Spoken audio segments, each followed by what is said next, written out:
Taking rounds against Brian Bam Bam Barberena and Ian Machado Gary in two losing efforts to kick off his UFC tenure, Darian Weeks out of Hewlett House is looking to get his first UFC win coming up this weekend against the former CFFC welterweight champ, Yohan White Lion Lainesse, the South Shore's own Yohan Lainesse. And for Lainesse, he's had a really interesting run in MMA because he was always a main kind of training partner with his coach, who's Patrick Cote. You know, Patrick Cote. Shout out to the OG. We don't talk about him Fought enough. Anderson Silva and lost due to a leg injury. Wild stuff there. But for Lainesse, he really is that kind of next guy in Montreal. And of course, he doesn't actually train at TriStar MMA. It's got to be said. He trains in the South Shore. He trains in Saint-Hyacinthe. He trained for his last bout at Niagara Top Team with some of the best out of Ontario. And for Lainesse, you look at it, I mean, the run through CFFC, he was able to get it done to win the belt against Evan Cutts back just over a year ago. Finished him in that bout. And the thing that I found most interesting when I went back and watched the tape, getting set for his UFC debut, it was especially that fight with CFFC. And one of the things that CM Punk, yes, Chip Magnet Punk, said on the commentary, said he was in the hotel gym the morning of the fight. So Lainesse had already weighed in the day before, and he asked him how much he weighed. Lainesse said 192 pounds. Matt, that's wild for a guy fighting at welterweight that he balloons up to that big. And you can see how big he was in his last fight against Gabe Green. That's exactly what I wanted to bring up too. Like, Yohan Lainesse is about as big as a welterweight can be. It's like prime Douglas Lima and Bellator, and then Yohan Lainesse is right behind him. But it does stand out. And like, Gabe Green's not a small welterweight by any means. Not the biggest guy for the division, but I'd say he's short, he's thick. Exactly. He fits in well to the division physically. Yohan looked like he might have been 2 weight classes bigger than him the night of the fight.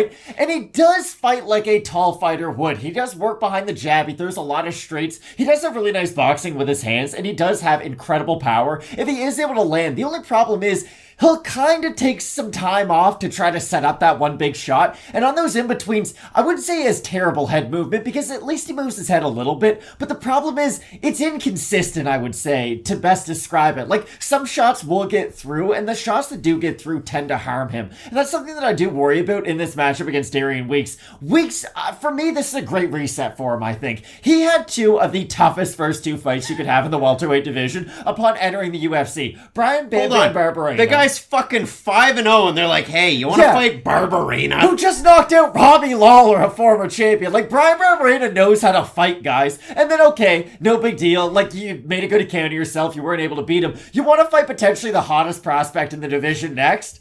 Like, I don't know who hates Darian Weeks who works for the UFC, but you're doing the boy wrong. Now, in this fight against Yohan Lainesse, I do think the work rate of Darian Weeks can actually help him a lot in this matchup. Lainesse, if he isn't able to land that one big power shot, if he's not able to go to the body, go to the legs, to sort of even out the cardio between these two guys, I could see Darian Weeks sort of picking up a big lead in that first round and making Yohan Lainesse maybe not fight panicked, but fight with more sense of urgency than he might have to, and that could even open up some of the grappling for Weeks. If you look at this matchup for Lainesse, he was coming in on Contender Series last year, taking on Justin Burlinson. Burlinson was a big favorite. He had a great record. The commentary couldn't get enough of him. And then you have Yohan Lainesse goes out there, gets the finish, and after the fact, Dana White was like, listen, you know, the guy's Canadian. He's getting a finish. He did the old, this guy was a 5-1 dog when Justin Burlinson's a -500 favorite. Not really how the odds work, but Lainesse gets a great win. Had a great first round against Gabe Green. Second round threw the biggest right overhand that was a non-knockout punch I've ever seen in my life. Face planted Gabe Green, who then springboarded back up.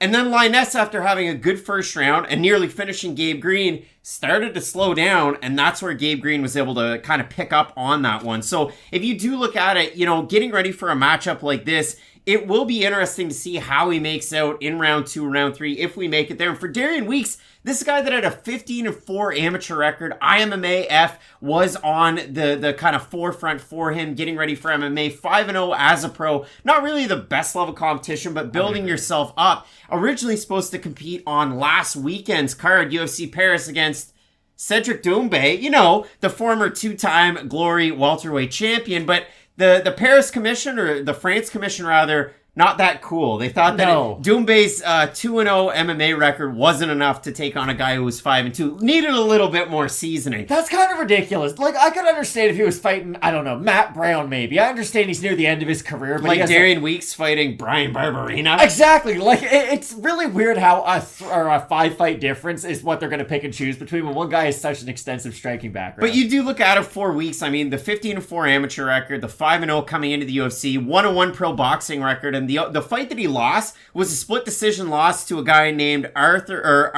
Antonio Woods. And Antonio Woods was 5-0 at the time, and now he's 11-0. So decent level of competition for Darian Weeks getting ready for this. But the big thing for Weeks is his well-roundedness. He can throw good volume, pick his power shots, and very effective with his wrestling. He had 4 takedowns against Brian Barberena, had 1 against Ian Machado Gary, the judo black belt. So again, good work rate out of Weeks, works behind the jab, good pressure, good at cutting the cage for a guy that's just 5-2. But again, you're taking on one of the biggest welterweights you're ever going to see, who has a ton of power in his hands in Yohan Lainesse. So this is a very compelling matchup. You look at the odds, Weeks open a plus 130 underdog, minus 136 right now on best fight odds. For Yohan Lainesse, open minus 150, plus 111. So the odds have shifted. The favorites now the underdog. We have a look at the Tapology votes, Matt. Surprise to us, they are to you. And I want to say this. I actually wrote this down because I wanted to just show the difference. This is how hot and cold fans can be. Yohan Lainesse, when he took on Gabe Green, the fan vote on Tapology, 73% of 3,373 fans had Lainesse to win. That's so insane. A huge percentage. I'm still going to think Lainesse commands the fan vote, but at a lesser percentage. I'm going to say Yohan Lainesse 60% over under. I'll say over. You're going to say it's over. We have a look at the fan vote, and look at that. So 600 total votes, 66% Lainesse, 33% by decision, 60% by knockout. For the 35% that have Weeks, 68% by decision, 24% by knockout. So Lainesse still favored by the Tapology voters. Didn't get it done his last time out. This is a very compelling matchup because stylistically they can both strike, but they do everything in different ways. That's what makes it such a good fight. Exactly, and I do think it is going to turn into a really fun fight early on the fight card. Like, the pay-per-view isn't as deep as a lot of other ones are, but I think, again, pound for pound, entertainment-wise, I do think most of the fights on this card are going to deliver, and I don't think this will be any different. I thought I was going to be a bit of a hipster picking the underdog and Yohan Lainesse in this one until we just saw the Tapology votes, but I really do think his physicality is going to help him defend some of those early takedowns. And the thing with Weeks is, it's not like he's unhittable. You can catch him clean. And to think that if Lainesse is able to catch him early, hurt him early, so that Weeks won't just get comfortable in the pocket, throwing a lot of volume, being able to utilize his wrestling to try to wear down on someone like Lainesse, I do think Yohan will be able to line up one of those power shots. And the thing that we often forget too is Lainesse earlier in his career, and when I say early in his career, it's not like he's an old fighter by any stretch, but before he made his debut against Gabe Green, he did throw a lot of body strikes, and I think that's something that's going to be open against Darian Weeks. If he does go to the body, at least, put water in the basement, like one of those Teddy Atlas terms. I think, again, like I said, it's going to even out their cardio and make this a much more competitive fight the later it goes. So I'm going to ever so slightly pick Lainesse, but I think this is a very competitive matchup. I like the well-roundedness out of Darian Weeks. As far as the takedown defense from Yohan Lainesse, we kind of seen that exposed just a little bit in some of his fights coming up into the UFC. So I do like that out of Weeks. In terms of his boxing, I think he's the more